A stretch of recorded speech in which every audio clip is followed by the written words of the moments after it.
without compromising any of our tactics, techniques, and procedures.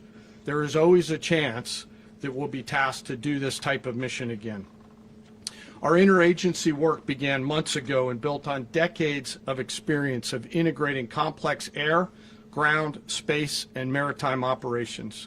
While the past 2 decades have honed the skills of our special operations forces, this particular mission required every component of our joint force, with soldiers, sailors, airmen, Marines, and Guardians working in unison with our intelligence agency partners and law enforcement teammates in an unprecedented operation.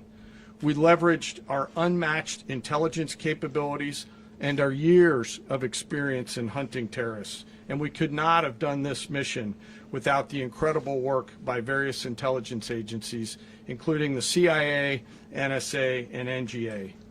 We watched, we waited, we prepared, we remained patient and professional. This mission was meticulously planned, drawing lessons from decades of missions over the last many years, many missions over these last many years. This was an audacious operation that only the United States could do. It required the utmost of precision and integration within our joint force. And the word integration does not explain the sheer complexity of such a mission. An extraction so precise it involved more than 150 aircraft launching across the Western Hemisphere in close coordination, all coming together in time and place to layer effects for a single purpose: to get an interdiction force into downtown Caracas while maintaining the element of tactical surprise. Failure of one component of this well-oiled machine would have endangered the entire mission, and failure is never an option for America's joint force. Those in the air over Caracas last night were willing to give their lives for those on the ground and in the helicopters. Let me talk a little bit about the preparation. After months of work by our intelligence teammates to find Maduro and understand how he moved, where he lived, where he traveled, what he ate, what he wore, what were his pets, in early December, our force was set pending a series of aligned events.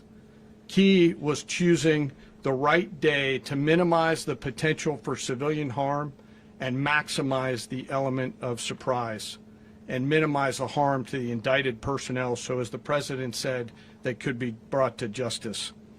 And as the President said earlier today, weather in Venezuela is always a factor this time of the year. And over the weeks through Christmas and New Year's, the men and women of the United States military sat ready, patiently waiting for the right triggers to be met and the President to order us into action. Last night, the weather broke just enough, clearing a path that only the most skilled aviators in the world could maneuver through.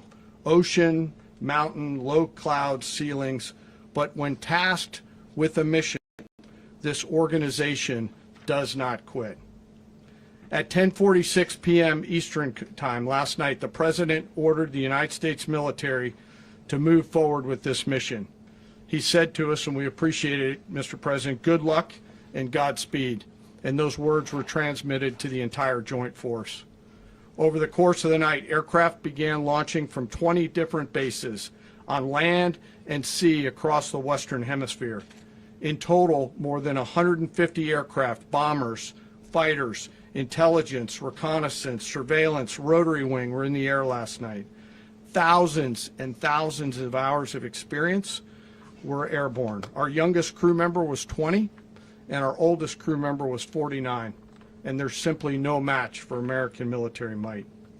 As the night began, the helicopters took off with the extraction force, which included law enforcement officers, and began their flight into Venezuela at 100 feet above the water. As they approached Venezuelan shores, the United States began layering different effects provided by Spacecom, Cybercom, and other members of the interagency to create a pathway.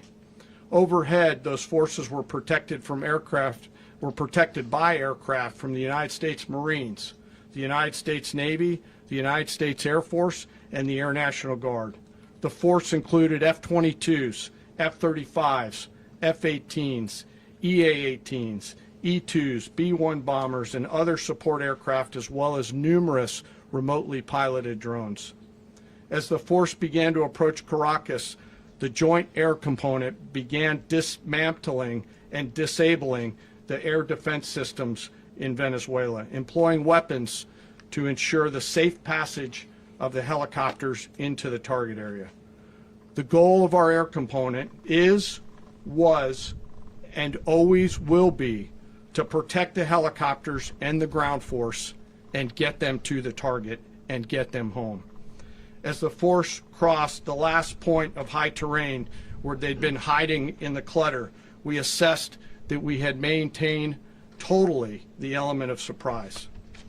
As the helicopter force ingressed towards the objective at low level, we arrived at Maduro's compound at 1:01 a.m. Eastern Standard Time, or 2:01 a.m. Caracas local time, and the apprehension force descended into Maduro's compound and moved with speed, precision, and discipline towards their objective, and isolated the area to ensure the safety and security of the ground force while apprehending the indicted persons. On arrival into the target area, the helicopters came under fire, and they replied with that fire with overwhelming force in self-defense. One of our aircraft was hit but remained flyable, and as the President said earlier today, all of our aircraft came home, and that aircraft remained flyable during the rest of the mission. As the operation unfolded at the compound, our air and ground intelligence teams provided real-time updates to the ground force, ensuring those forces could safely navigate the complex environment without unnecessary risk. The force remained protected by overhead tactical aviation. Maduro and his wife, both indicted, gave up and were taken into custody by the Department of Justice, assisted by our incredible U.S. military with professionalism and precision, with no loss of U.S. life. After securing the indicted persons, the force began to prep for departure. Helicopters were called in to exfiltrate the extraction force, while fighter aircraft and remotely piloted aircraft provided overhead coverage and suppressive fire. There were multiple self-defense engagements as the force began to withdraw out of Venezuela. The force successfully exfiltrated and returned to their afloat launch bases, and the force was over the water at 3:29 a.m. Eastern Standard Time with indicted persons on board, and both Maduro and his wife were embarked aboard the USS Iwo Jima. In closing, what we've witnessed today is a powerful demonstration of America's joint force. We think, we develop, we train, we rehearse, we debrief, we rehearse again and again, not to get it right, but to ensure that we cannot get it wrong.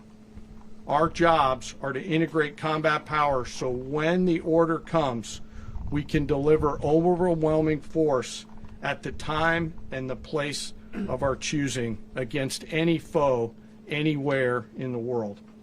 I am immensely proud today of our joint force and filled with gratitude to represent them here today.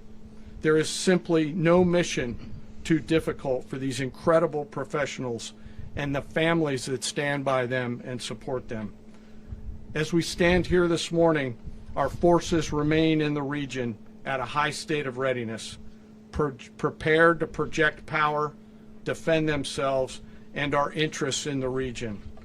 This operation is a testament to the dedication and unwavering commitment to justice and our resolve to hold accountable those who threaten peace and stability. In closing,